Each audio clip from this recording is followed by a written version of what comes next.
64% of Americans now pay for sports streaming, yet 41% of those could not figure out where to watch the World Cup. The most staggering stat in the report is that only 15% are now buying a subscription to watch sport in general. So in a way, fragmentation has killed the TV sports fan.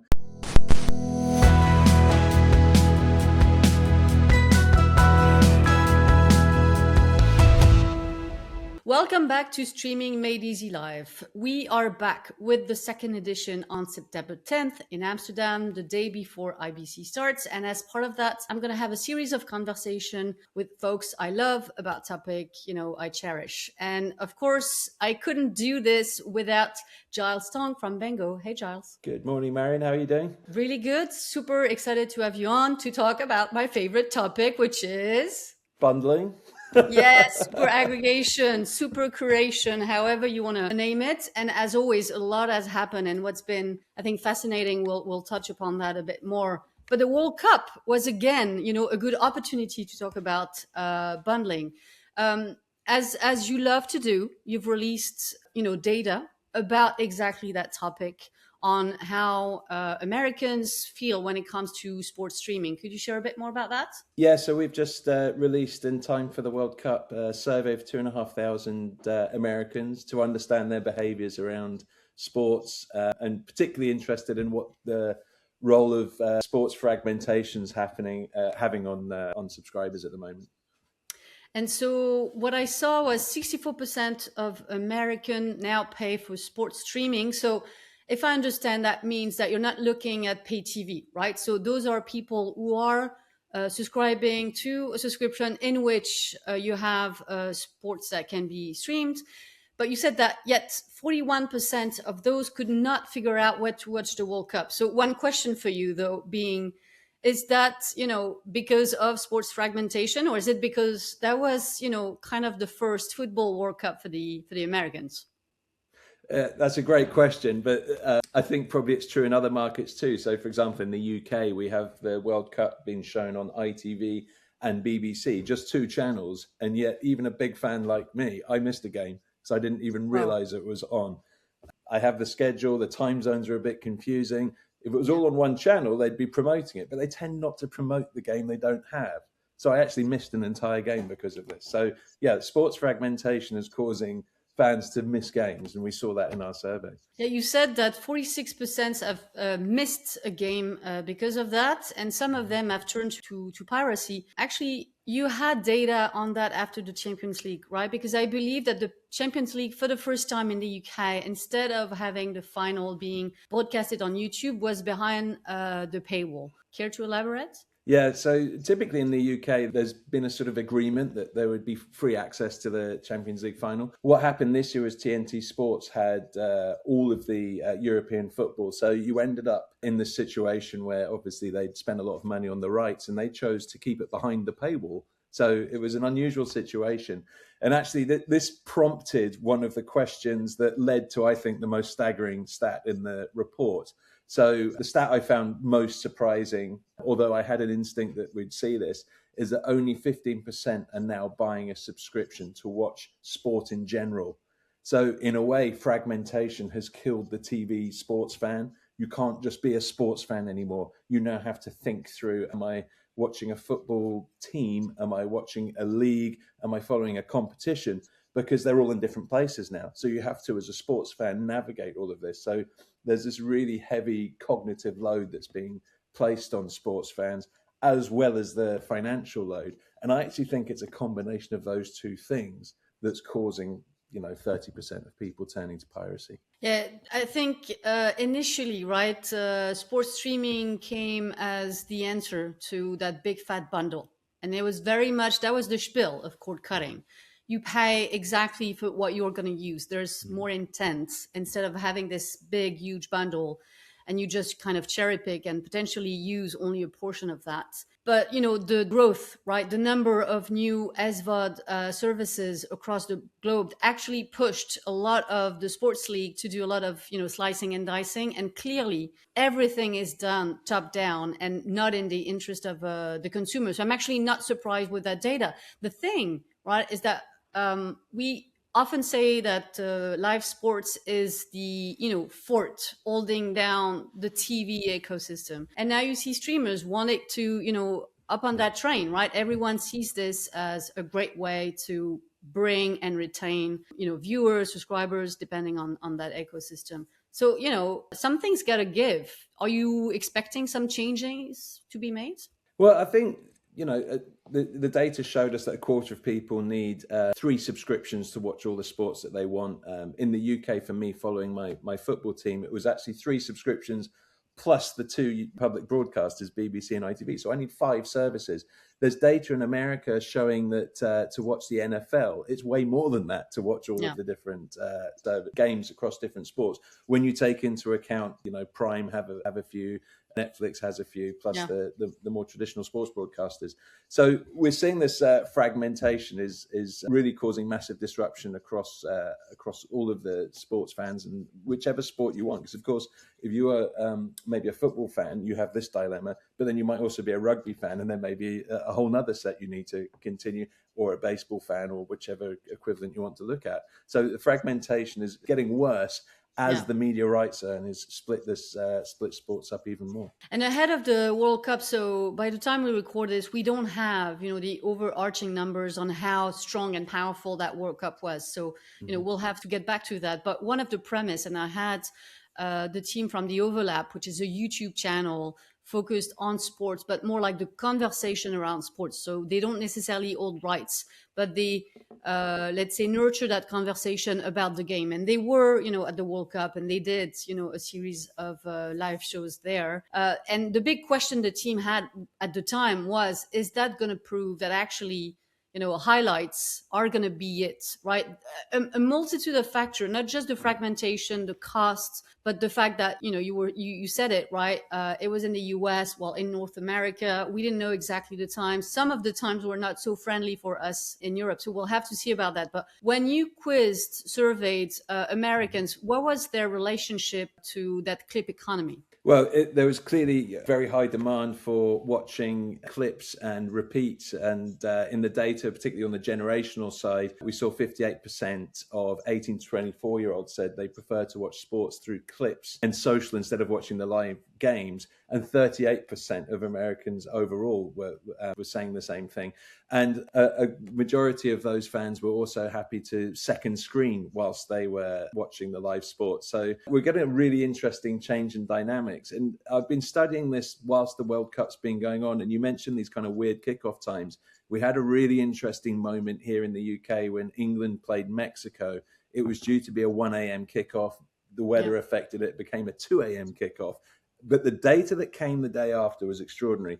So 9 million people watched the 2 a.m. game. Another million watched the rerun at 7 a.m. But what happened next was kind of the killer moment for me. The BBC website and app had 15 million unique visitors, which made it their biggest day ever. BBC Sports Socials had 330 million video views, which made it their biggest day ever. And BBC highlights were streamed 5.9 million times across iPlayer and BBC Football YouTube. So all of these records being broken, yes, it was driven by this weird kickoff time, but this is a trend that supports what we saw in our data, this desire for clips, not watching live, watching the repeats and playbacks. So really fascinating data. And also, to comment on the YouTube side of things, another fascinating thing that we observed during the World Cup was CazéTV in Brazil, who broke their own live streaming record multiple times. And for those who don't know, what happened was CazéTV, which is a content creator who has a YouTube channel, did some experiments in Qatar showing a few games on the World Cup 2022 successfully, and they negotiated all of the World Cup games to be shown in Brazil on their YouTube channel. Yeah. And they broke their own records multiple times. So really fascinating that they've managed to shift an audience which would have been on a traditional broadcast TV onto YouTube to watch live streamed games. So just when we thought everything was fragmented, it's got even more fragmented with more business models coming into play. Was that deal actually exclusive to Brazil, or you had a companion, perhaps free-to-air broadcaster in Brazil, showing the game at the same time? So I think Globo TV, which would be the traditional broadcaster, had some. I don't know if they had all actually, but they had some. I know CazéTV had all the rights. And their sister company, Live Mode TV, were running a similar experiment over in Portugal. They very cleverly got investment from Ronaldo at the same time, which can only hope with the help with the awareness side of things. But they were showing some of the games there, and they broke all the live streaming records in Portugal too. Okay, so let's move to another piece of news that we just got, which is that Netflix is not just considering, is relaunching free trials in some key markets. So for those who are new to this ecosystem, many years ago, you had the ability to sign up to Netflix, and you were getting, I think there was like 7 days. The days of 30-day trial, are long gone. But up until a few years ago, you could subscribe to Netflix just for 7 days, get a feel for the service, and then you could, decide to stay on or cancel. This is something that they stopped a few years back. My thinking being, could be a bit of a financial, incentive, meaning I had that, right? I needed to test Netflix in France. For some reason, I had to take a whole new subscription. And, they just got a month, of May for just me trying it for a day. And I think they also felt confident enough that they were so strong that people who were at that point of subscribing, they were just in for the long haul. We know that they have one of the lowest churn across the ecosystem, below 3%, I believe. So why now? Why are they making that move? What are you reading when you hear this? Well, I think they must be seeing there's still opportunity to grow in some of these markets. Free trials is a very well established way for a subscription brand to drive acquisition.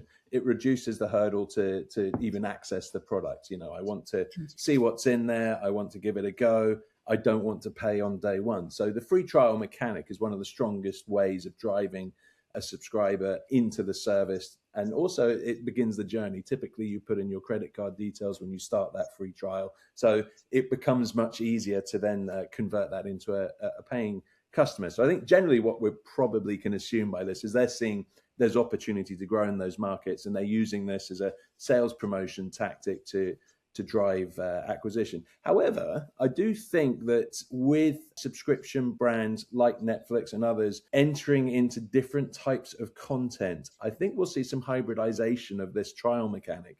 So they will have certain types of content, which I think they can probably give away, whether it's short form, podcasts, some limited time on games that could be used as a different kind of trial mechanic. So it doesn't have to necessarily be free trial to the whole service. We could see some interesting hybridization here. So I'd watch out for that in the coming years. Yeah, that's actually a free front porch, which Disney said that they were, looking into, right? How can they offer some content? So Disney does offer free trial.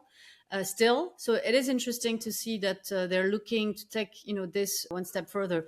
I do believe in the value of giving people's opportunity to try out and navigate the service, right? So you are here and being slapped with an account creation. You are leaving your payment details from the get-go, regardless of whether you're going to go through that subscription after the free trial, etc. So I think there's a lot of value in doing that, especially at a time where you're seeing more and more competition from free streamers, the likes of YouTube, Tubi, Roku channel, and others. Now, when we look at your data, what is coming through more and more, and to me, that was one of the reasons why also perhaps Netflix, which has the deepest distribution network in the world, perhaps didn't need to have free trials, because a lot of that subscription acquisition engine was going through third-party partners. So I think you have 30 or 40%, is that it, of subscription arriving through bundles and indirect channel. Is that correct? Yeah, so for an average American would have 5 subscriptions, 2 of which more or less are coming through an indirect channel or a bundle. So yeah,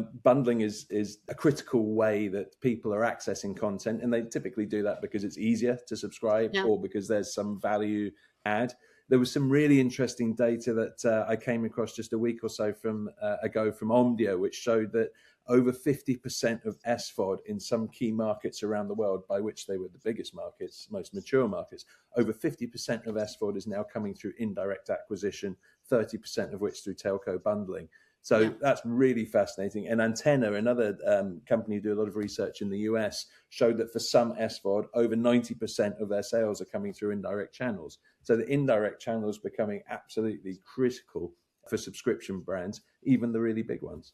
And so, aren't you worried that we're kind of rebuilding? I hear people, with the slogan, the great rebundling. And as Mhm. much as I love, bundling, super aggregation, super curation, again, always with the mind of, let's make it as simple as possible for the end user to subscribe, consume Mhm. content. And, if on top of that, all of that simplicity, you have a discount because you've taken XYZ subscription, I'm game. Having said that, one might argue that we're just redoing, it's just history repeating. No, I think what we're seeing is with the fragmentation of services, the subscribers are getting confused. We're having this issue of cognitive load of not knowing where to find the content they want, and the cost load, the financial burden that's being placed on subscribers. So what bundling can do is to help solve some of these problems. On the one hand, it gives flexibility and control. So subscribe to what you want to when you want to. So it's giving that, but also there's often financial incentives. We've seen programs where the more services you take, the greater the discount, or free trial periods, or buy two things, get it for cheaper overall. Great example is Netflix with Max in the US through Verizon, which is a 40% reduction in cost if you take both of those together. And pulling it back to sports, I think there's no group that's affected worse than the sports fans, or we've just sort of killed the sports fans. So the football fan or the rugby fan, the fragmentation of sport is making it almost impossible to be able to afford all the sports that you want. But it's also, you need some kind of expert diary to figure out where the games are going to be. What's the time? What's the channel? Through our data, we've also seen that people are really loyal to the content, not necessarily the provider of the content. So again, it's how do you quickly surface the content that subscribers want so that they will then go and access it and take a subscription on the way. So there's this real heavy mental overload, this cognitive pressure on subscribers trying to find the stuff that they want to watch, and then the financial burden on that too. And I think bundling's really helping solve that problem. So I don't really see it as a great sort of gluing together of all of this stuff into one big blob and then pay for that. It's more help me aggregate that in a way that I can now pick and choose what I want in a way where I feel in control. And we have data which says, subscribers 50% want one hub where they can manage all of their subscriptions in one place. And if they do that, they will pay for more subscriptions, use more subscriptions, be more loyal to the provider of such a hub, and even switch the provider.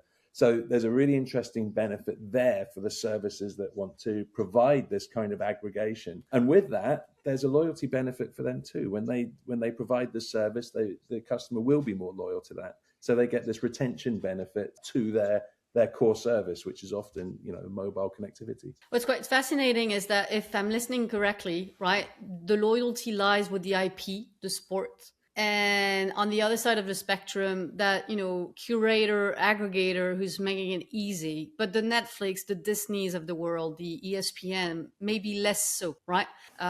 Super interesting. I will say one thing when it comes to super aggregation, and that's why perhaps I'm going to change and start talking more about, super curator, is that what I've seen so far is that there's that simplicity in surfacing, the opportunities, what you can subscribe to.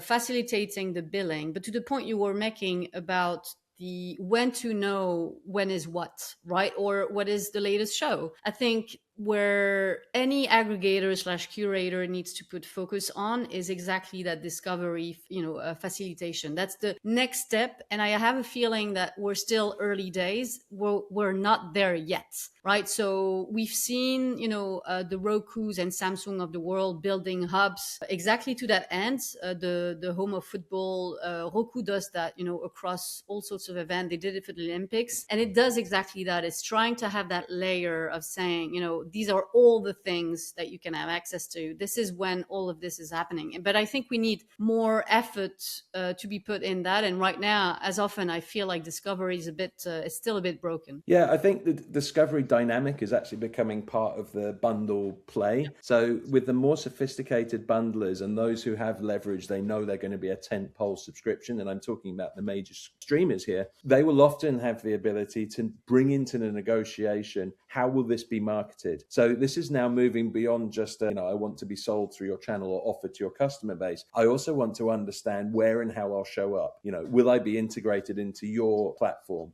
how will subscribers see not just, hey, you've got this service here, but also the content? How do I surface the content? So I think you're right. This is becoming really a lot about super content discovery or super engine. Yeah, yeah. absolutely. There's a lot of elements to this, and I think the most sophisticated bundlers are now starting to really lean into that. And I think that probably comes back to your Netflix question as well.